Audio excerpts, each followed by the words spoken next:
The stars above Earth had never seen anything like this before. A ship fell from the sky like a dying bird. It was not a small ship.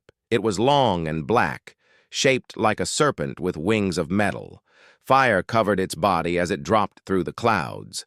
The ship screamed as it fell. The sound was terrible, like the cry of something in great pain. The ship crashed into the Taebaek Mountains of Korea. It hit the dark forest with such force that trees broke like small sticks.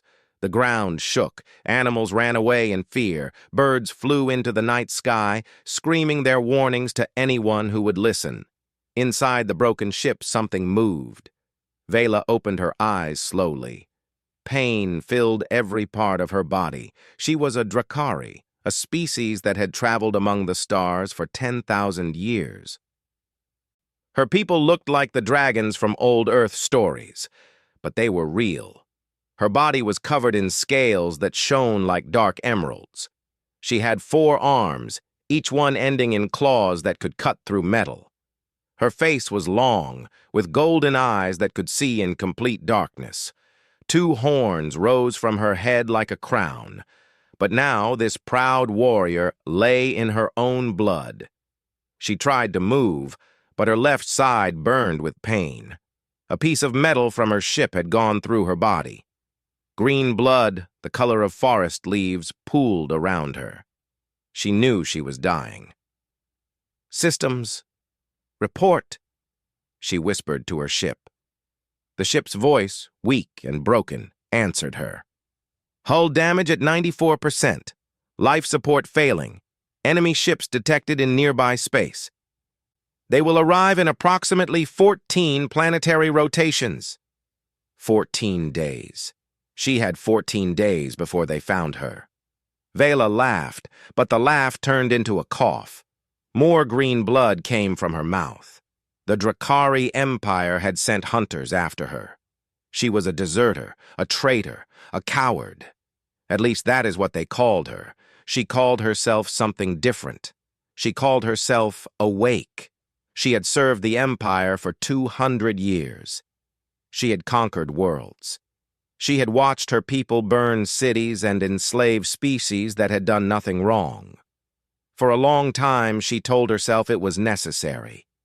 The Empire needed to grow. The Empire needed to be strong. The Empire needed to survive. But then came the day that changed everything. She remembered it clearly. A small planet called Narith 7. The people there were gentle. They had soft blue skin and large eyes full of kindness. They had no weapons. They had no army. They welcomed the Drakari ships with open arms, offering food and friendship. The Empire killed them all. Vela watched as her fellow soldiers burned their villages. She heard the screams of children. She saw mothers trying to protect babies that would never grow up. And something inside her broke. She ran. She stole a ship and ran into the darkness of space. For 3 years, she ran from world to world, hiding from the hunters. But they always found her. They always came. Now she was here, on this small blue planet called Earth. She knew nothing about this world. Her ship had chosen it randomly, a place to hide, a place to die. Vela pulled herself out of the broken ship. Every movement sent waves of pain through her body. The metal piece was still inside her. She could not remove it without proper medical tools. All she could do was slow the bleeding and hope. The forest around her was dark and silent. The trees were tall, reaching toward the sky like giants frozen in time. The air was cold and wet. Strange sounds came from the darkness. Animals, she thought. Small creatures hiding from the monster that had fallen from their sky. She dragged herself away from the ship. If the hunters came, they would find the ship first. She needed to be far away when that happened. The ground was soft under her claws. Leaves and dirt stuck to her wounds. She did not care. She only cared about moving, about surviving, about finding a place to hide. After what felt like hours, she found a cave. It was small, hidden behind thick bushes and fallen trees. A stream ran nearby, the water clear and cold. She crawled inside the cave and collapsed. The darkness wrapped around her like a blanket. For the first time in 3 years, she let herself cry. Great sobs shook her body. Tears fell from her golden eyes, mixing with the blood on her face. She cried for the people of Nareth 7. She cried for all the worlds she had helped destroy. She cried for herself, alone and dying on a strange planet far from home. "I am sorry," she whispered to no one. "I am so sorry." The forest listened to her cries. The trees stood guard around her hiding place. The stream sang its quiet song.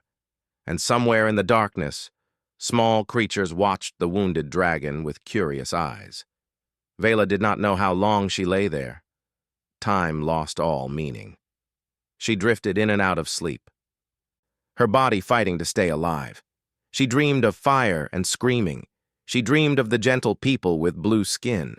She dreamed of her mother, long dead, who used to sing her songs about the stars. When she woke, the sky outside the cave was gray. Morning had come to this strange world. She could hear birds singing. The sound was beautiful, so different from the harsh calls of the flying creatures on her home world. She tried to move, but her body refused. She was too weak.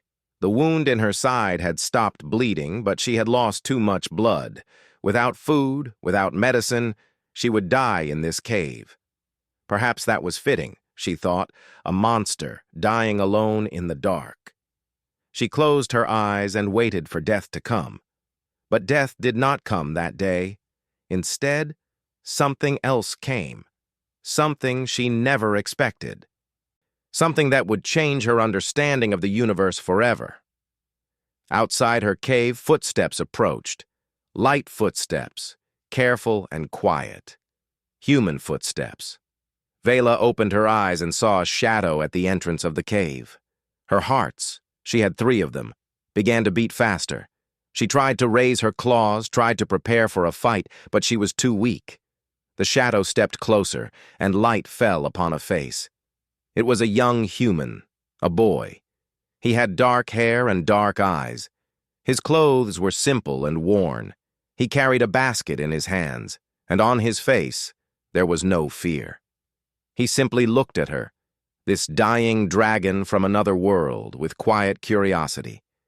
Vela waited for him to scream, to run, to bring others with weapons and fire. But the boy did none of these things. He simply sat down at the entrance of the cave and watched her with calm eyes. And in that moment, everything began to change. The boy's name was Tay. He was 12 years old, and he had not spoken a single word since the day his parents died. That was 4 years ago. A car accident on a rainy night. Tay was in the back seat. He survived. His parents did not. When he woke up in the hospital, his voice was gone. The doctor said there was nothing wrong with his throat. His silence was in his mind, they said. A wound that could not be seen. Now Tay lived with his grandmother in a small house at the edge of the forest. His grandmother's name was Bora. She was a small woman with gray hair and a warm smile. She loved Tay more than anything in the world, and she never asked him to speak. She understood that some wounds needed time to heal. Every morning, Tay walked into the forest to collect mushrooms and wild vegetables. It was his job, his way of helping his grandmother. He knew every path, every tree, every stream. The forest was his friend, his quiet companion. On this morning, Tay followed a path he had walked 100 times before. But something was different. He could smell smoke in the air. He could see broken trees in the distance. And when he walked closer, he saw something that should not exist. A ship. A metal ship from the stars. Tay stood very still. He looked at the broken ship for a long time. It was huge, bigger than his grandmother's house. Strange symbols covered its surface. Smoke rose from cracks in its body. It was dead, Tay thought. The ship was dead. But what had been inside the ship? Tay knew he should go home. He knew he should tell his grandmother. but something pulled him forward. Curiosity, perhaps. Or something deeper, something he could not name. He followed the trail of broken branches and green blood. Yes, the blood was green. Tay had never seen green blood before. It glowed faintly in the morning light, like liquid emeralds. The trail led him to a cave hidden behind thick bushes. Tay pushed the bushes aside and looked into the darkness. Two golden eyes looked back at him. Tay's heart stopped for one moment. Then it began to beat again, faster than before. He saw a creature unlike anything he had ever imagined. It was like a dragon from his grandmother's old stories. Scales covered its body, horns rose from its head. 4 arms lay at its sides, each one ending in sharp claws. The creature was hurt. Tay could see the wound in its side, the green blood on the ground, the weakness in its eyes. It was dying. The creature opened its mouth and made a sound. A warning, perhaps. A threat. But to Tay, it sounded like a cry for help. He sat down at the entrance of the cave. The creature watched him with those strange golden eyes. It seemed confused. Why was this small human not running away? Why was he not screaming? Tay reached into his basket and pulled out a rice cake. His grandmother had made them that morning. They were soft and sweet, wrapped in green leaves. He placed one on the ground and pushed it toward the creature. The creature did not move. It only watched. Tay waited. He was good at waiting. He had spent 4 years in silence, watching the world move around him. Patience was something he understood. After a long time, the creature moved one of its arms. Slowly, carefully, it reached for the rice cake. Its claws, which could probably cut through stone, picked up the small cake with surprising gentleness. The creature brought the cake to its mouth and ate it. Tay smiled. It was a small smile, but it was real. He placed another rice cake on the ground, then another. The creature ate them all. When the rice cakes were gone, Tay reached into his basket and pulled out a bottle of water. He placed it near the creature's head. The creature drank the water. Its golden eyes never left Tay's face. When the bottle was empty, Tay stood up. The creature made a sound, low and soft. Was it saying thank you? Was it asking him to stay? Tay did not know, but he knew he would come back. He walked home through the forest. His mind was full of thoughts. A creature from the stars. A real dragon. Hurt and alone in the dark forest. He should tell his grandmother. He should tell someone. But he did not. That night, Tay lay in his bed and thought about the creature. He thought about its golden eyes, so full of pain and sadness. He thought about the way it had taken the rice cake so gently. He thought about the sound it made when he left. The creature was alone, just like him. The next morning, Tay woke up early. He packed his basket with more food. Rice cakes, dried fish, fresh vegetables from his grandmother's garden. He also took a blanket from his room and some bandages from the medicine box. His grandmother watched him from the kitchen. "You are going to the forest again?" she asked. Tay nodded. "Be careful," she said.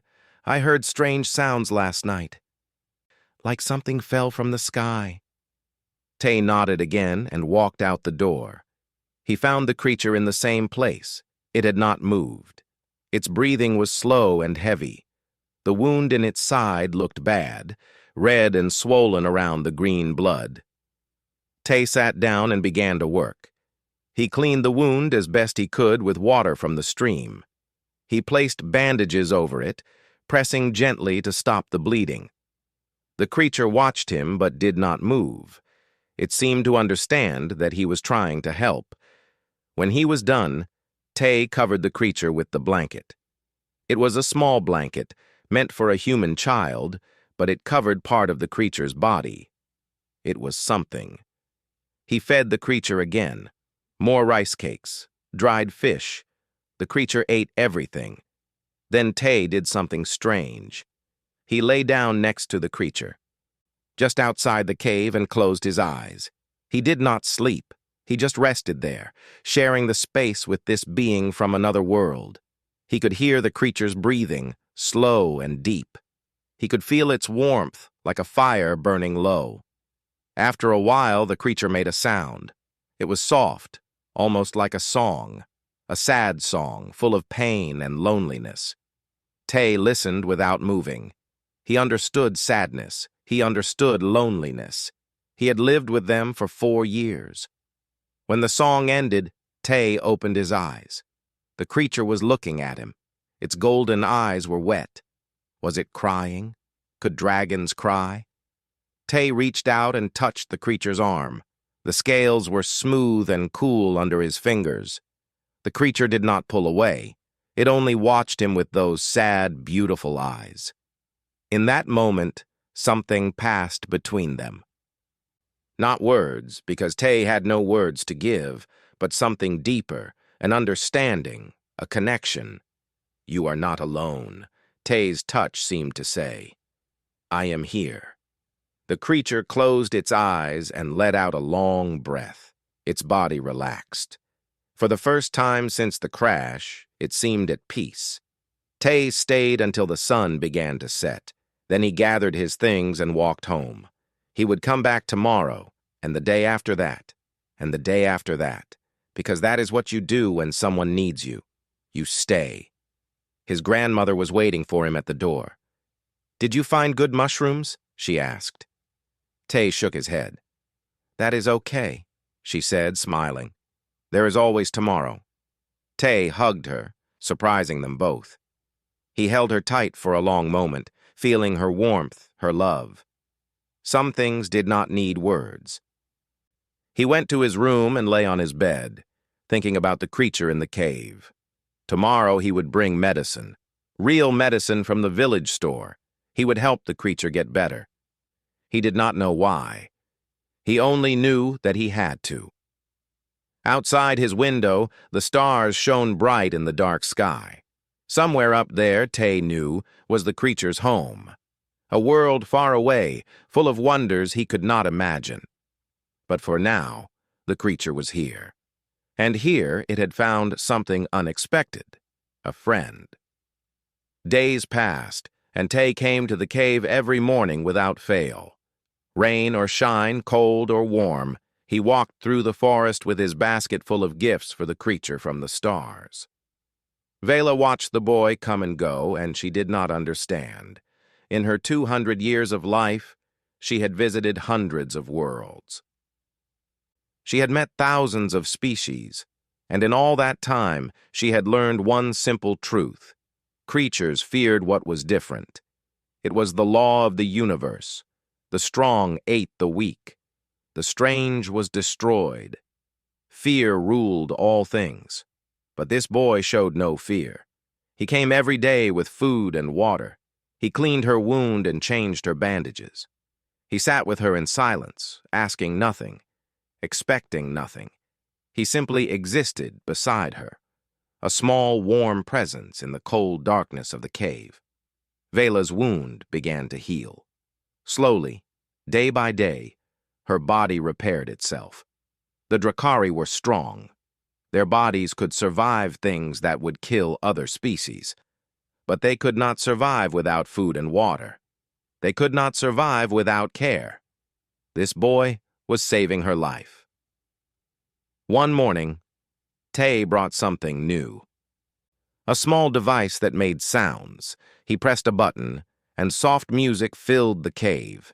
It was human music, simple and sweet. A woman singing about love and loss and hope. Vela listened with her eyes closed. The music touched something deep inside her. It reminded her of the songs her mother used to sing, long ago when she was young, and the universe still seemed full of wonder. When the song ended, she opened her eyes and found Tay watching her. He pressed another button, and another song played. He was sharing his world with her, she realized. He was giving her gifts that could not be wrapped or carried. She wanted to thank him. She wanted to tell him what his kindness meant. But she did not know his language, and he could not speak. So she did the only thing she could do. She sang. It was a Drakari song, old and sad. A song about a warrior who traveled far from home and found peace in an unexpected place. Her voice was rough from weeks of silence, but the melody was clear. The words meant nothing to the boy, but the feeling behind them was universal. When she finished, Tay was smiling. He placed his hand over his heart and nodded. He understood. From that day forward, they communicated without words. Tay would point at things and make gestures. Vela would respond with movements of her arms and sounds from her throat. Slowly, they built a language of their own. Tay taught her about Earth. He showed her pictures in books he brought from his home. Pictures of mountains and oceans, cities and villages, animals and plants. He showed her pictures of his family.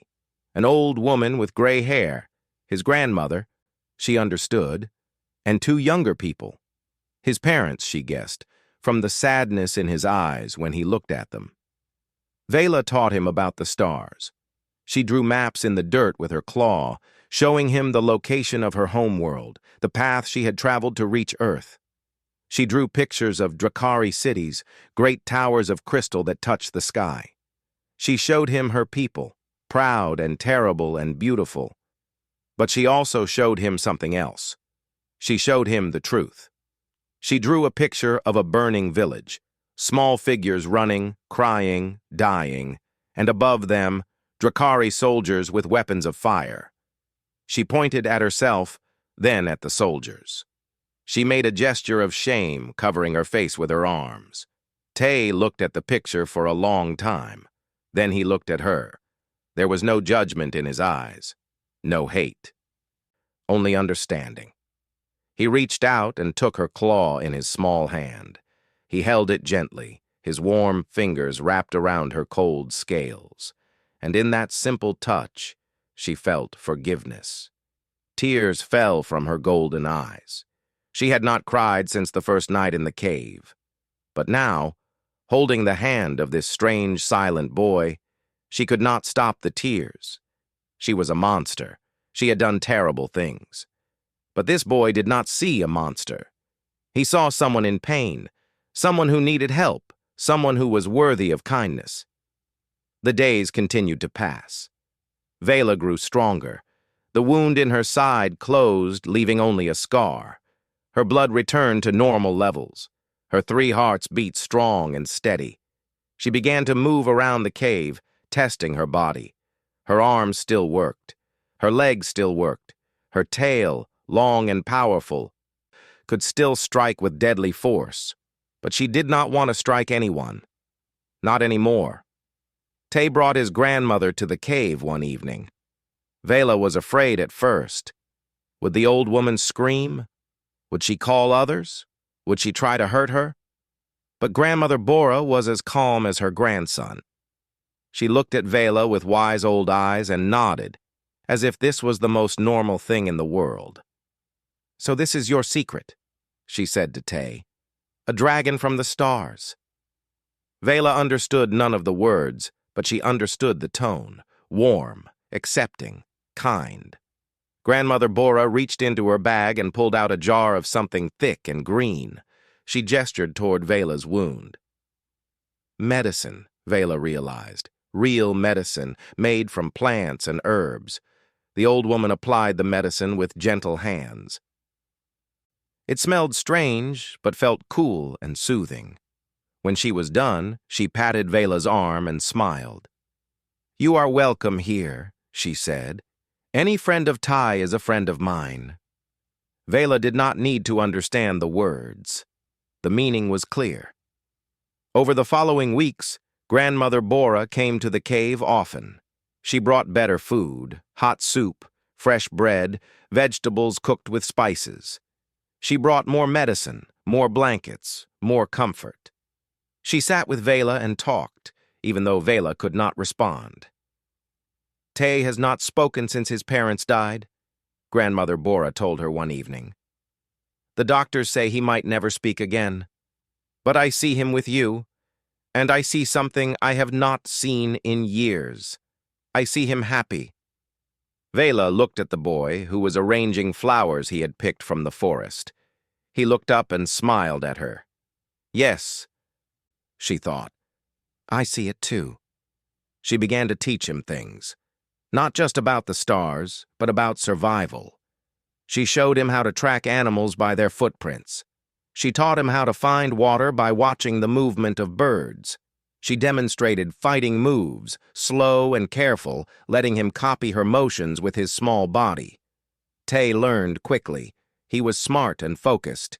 His silence made him observant, noticing things that speaking people often missed. In return, he taught her about humans. He showed her kindness and patience.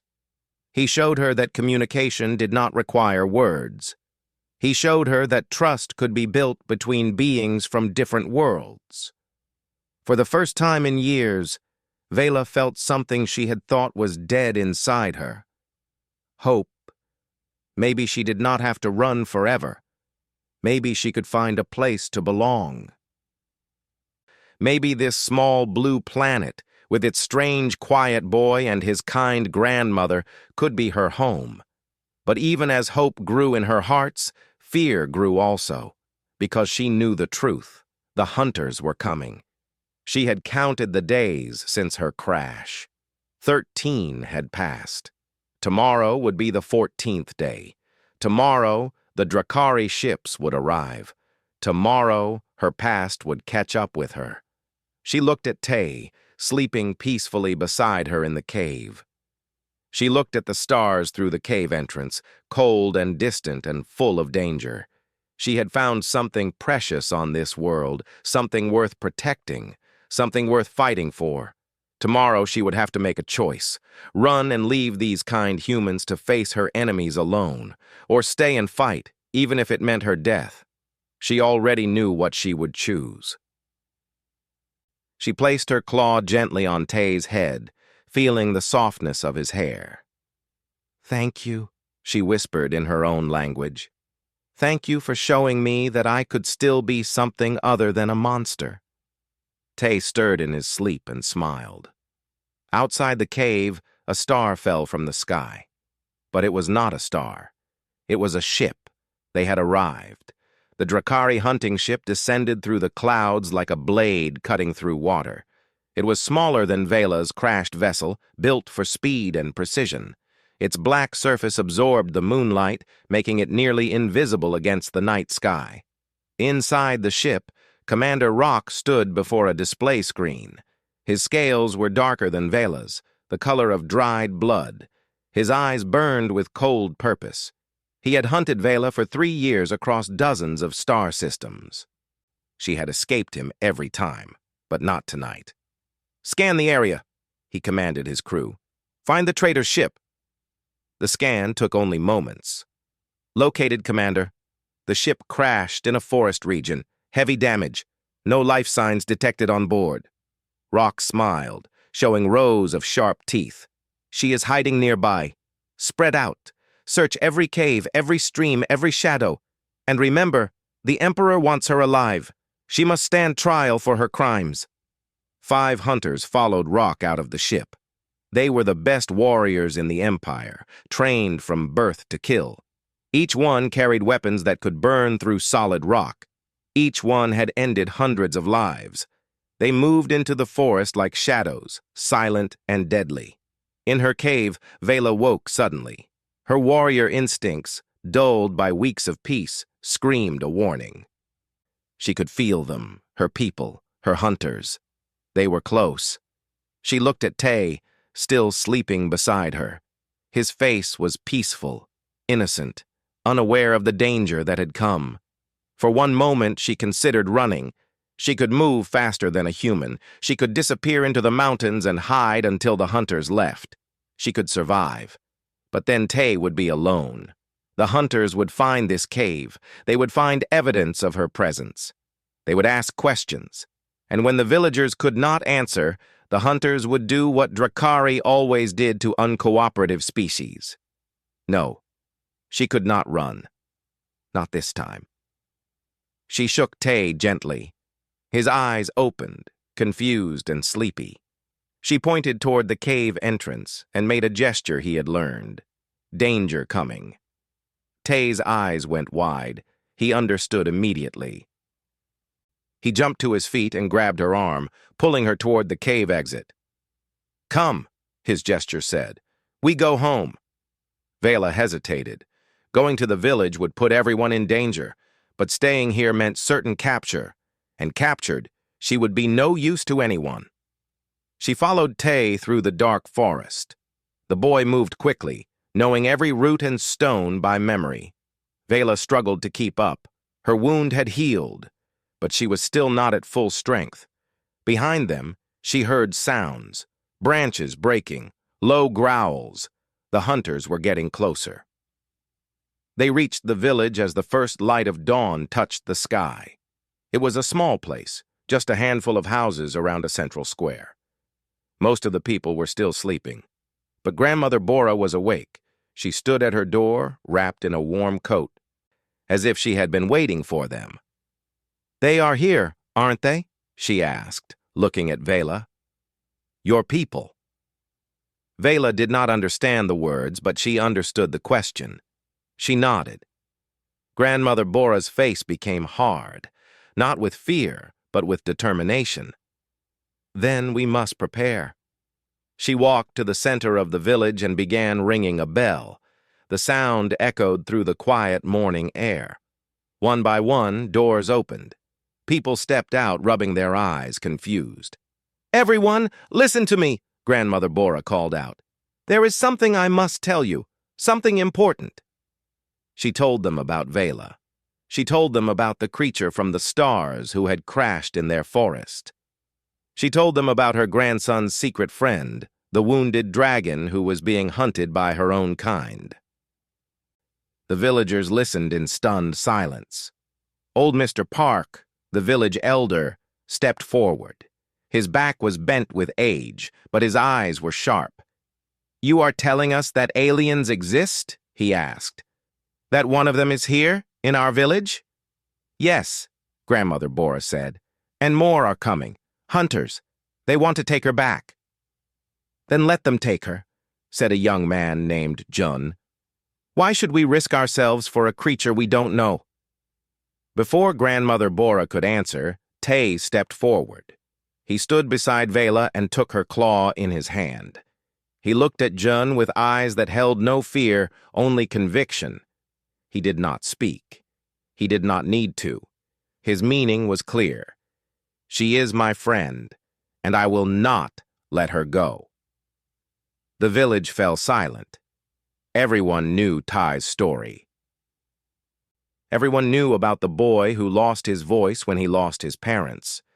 And now, here he was, standing beside a monster from another world, ready to protect her with his small body. Old Mr. Park walked slowly to where Tay stood. He looked down at the boy, then up at Vela. His old eyes studied her face, her scales, her golden eyes. "You saved my granddaughter once," he said to Grandmother Bora. "When she was sick, you stayed with her for 3 days and nights. You never asked for payment. You never asked for thanks."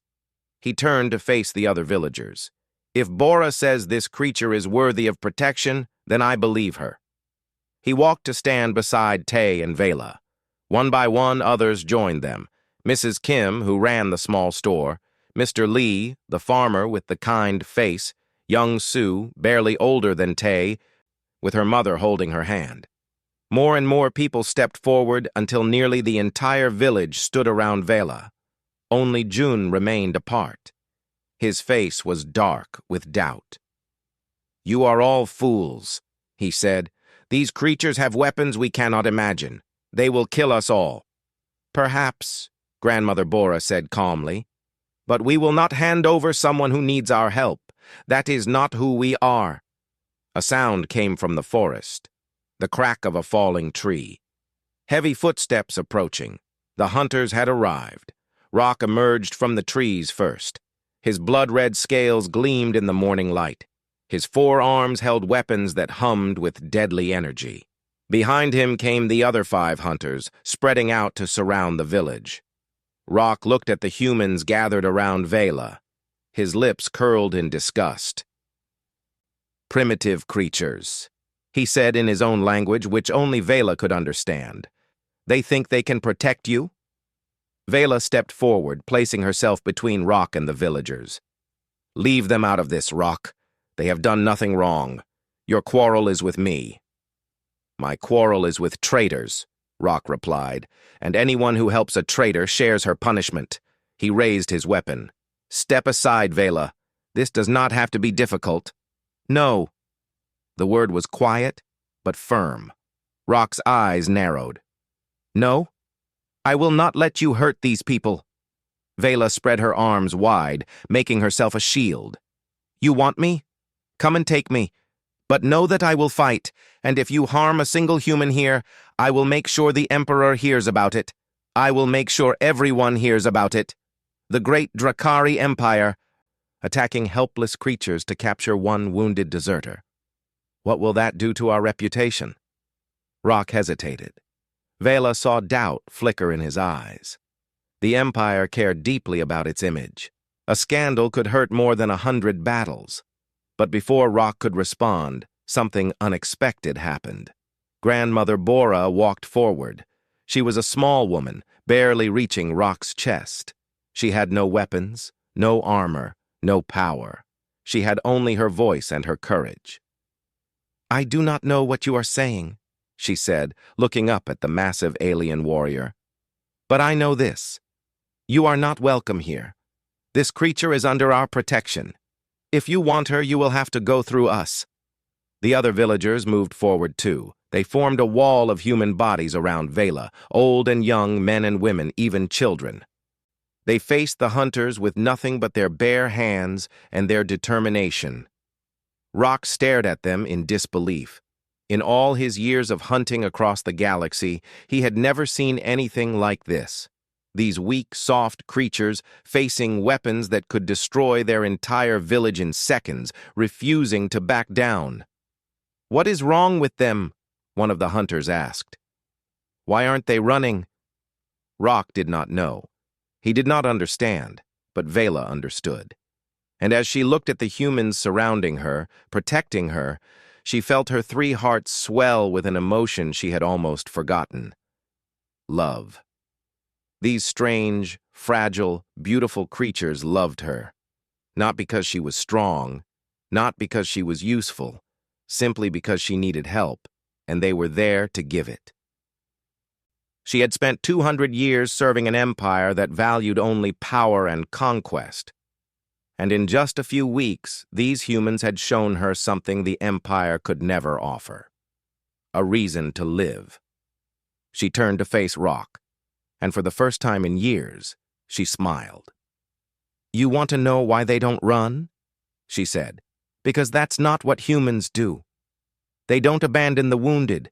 They don't leave the weak behind. They stand and fight, even when they cannot win." She raised her claws, ready for battle. "And now so will I."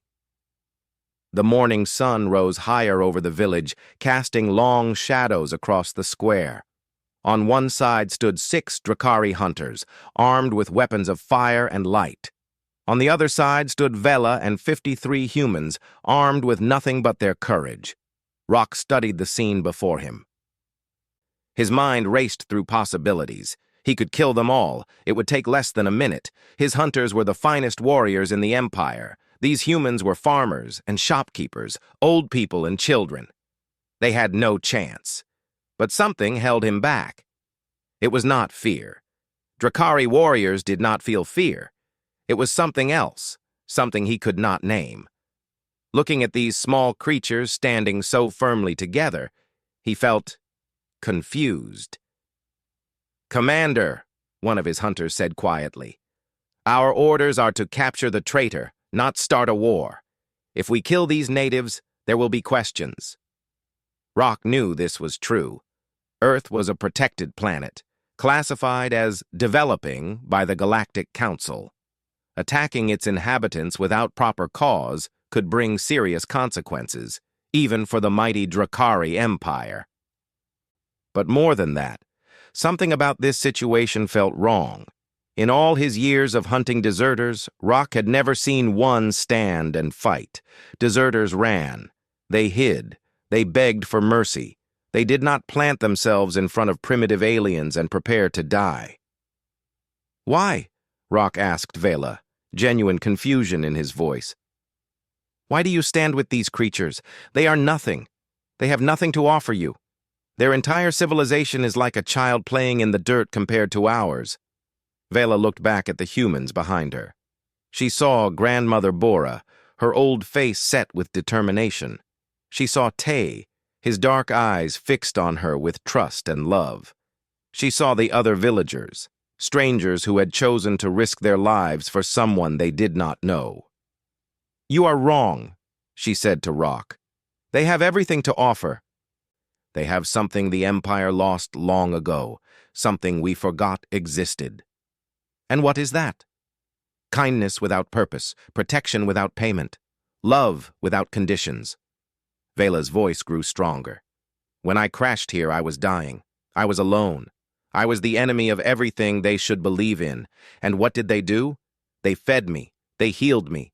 They sat with me in my pain and asked nothing in return." She pointed at Tay. "This boy cannot speak. He lost his voice when he lost his parents. But he has said more to me with his silence than I have heard in 200 years of words. He taught me that strength is not about power. It is about choosing to help when you could walk away." Rock's scales shifted color slightly, a sign of emotional disturbance. "The Empire gave you everything: training, purpose, honor. And you threw it away for what? For these insects? The Empire gave me nothing but blood on my claws and emptiness in my hearts." Vela stepped closer to Rock, close enough to strike, close enough to be struck. "I remember Nareth 7, Rock. Do you? The people with blue skin who welcomed us with open arms? We killed them all, every single one. For what? For a planet we never even colonized? For resources we never needed?" Rock's jaw tightened. "That was war. That was murder. And I was part of it. I have their screams in my head every night when I close my eyes." Vela's voice broke. "These humans have given me something I thought I would never have again. A chance to be something other than a killer. A chance to protect, instead of destroy." Behind her, Tay moved forward. He walked past Vela, past the boundary of safety, and stood directly in front of Rock. The massive hunter looked down at the small human boy with something like astonishment. Tay looked up at Rock. He placed his hand on his own heart. Then he pointed at Vela. Then he pointed at himself. Then he brought his hands together.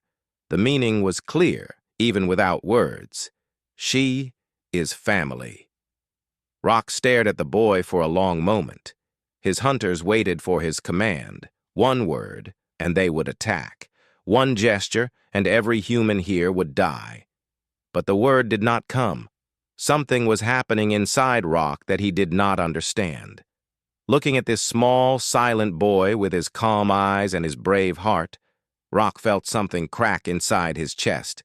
It was like a wall breaking, a wall he had not even known was there. He remembered his own childhood, before the training, before the battles, before the blood. He remembered his mother singing to him. He remembered his father teaching him to swim in the crystal lakes of their home world. He remembered what it felt like to love and be loved. When had he forgotten? "Commander," one of the hunters asked, "your orders?" Rock looked at Vela. He looked at the humans standing behind her. He looked at Ty, still watching him with those strange, peaceful eyes. "We are leaving," he said. His hunters stirred with surprise. "Commander, but our orders—" "I said we are leaving." Rock's voice was hard, but his eyes were different, softer, sadder. "The traitor died in the crash. Her body was destroyed. There is nothing to recover. That is what our report will say." Vela stared at him in shock. "Rock, do not thank me." Rock turned away, unable to meet her eyes. "I am not doing this for you. I am doing this for—" He stopped, unable to finish the sentence. He did not know why he was doing this. He only knew that killing these humans, killing this boy, felt wrong in a way nothing had felt wrong before. He walked back toward the forest, and his hunters followed, confused and silent. At the edge of the trees, Rock stopped. He looked back one last time at the village, at Vela standing among the humans, at the boy who had done something impossible. "The Empire will send others," he said. "I cannot protect you forever, but I can give you time. Use it wisely." Then he disappeared into the forest, and he was gone. For a long moment, no one moved. No one spoke. Then, suddenly, everyone was moving at once.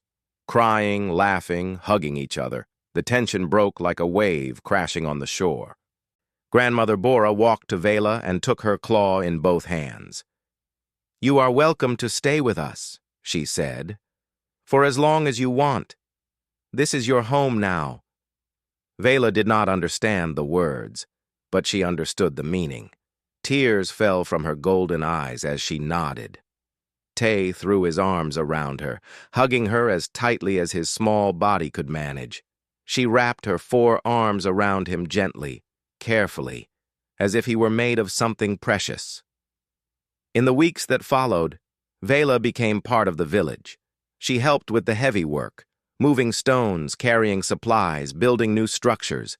She taught the children about the stars, drawing maps in the dirt, telling stories about worlds far away. The children loved her, and she loved them. She never heard from Rock again. She did not know what happened to him when he returned to the Empire with his false report, but she hoped in some small way that something had changed inside him too. Tay grew older. He remained silent, but his silence was different now. It was peaceful, not painful. He had found his voice in other ways, in the touch of his hand, in the kindness of his actions, in the love he gave freely to everyone around him. One evening, as the sun set over the mountains, Vela sat outside Grandmother Bora's house with Tay by her side. The sky was painted in shades of orange and pink, and the first stars were beginning to appear. "Vela," Tay said. The word was quiet, rough from years of silence, but it was clear. Vela turned to look at him, her golden eyes wide with surprise. Tay smiled. It was the first word he had spoken in 4 years. And he had chosen her name. "Tay," she whispered back, and she pulled him close. They sat together as the stars came out, one by one, filling the sky with ancient light. Somewhere out there was the Drakari Empire, vast and powerful and cold. Somewhere out there were hunters who might one day return. But here, in this small village on a small blue planet, there was something stronger than empires. There was a boy who had shown a monster how to love. There was a dragon who had learned that wounds could heal. And there was a family, strange and unexpected and perfect, that would face whatever came next together. Because that is what humans do. They do not abandon the wounded. They adopt them. And in doing so, they change everything. Above them, the stars shone bright, and somewhere in the darkness of space, a new story was being written. A story about a small planet that did not know its own power. A story about creatures who loved without reason and protected without hope of reward. A story about humanity. And it was only beginning.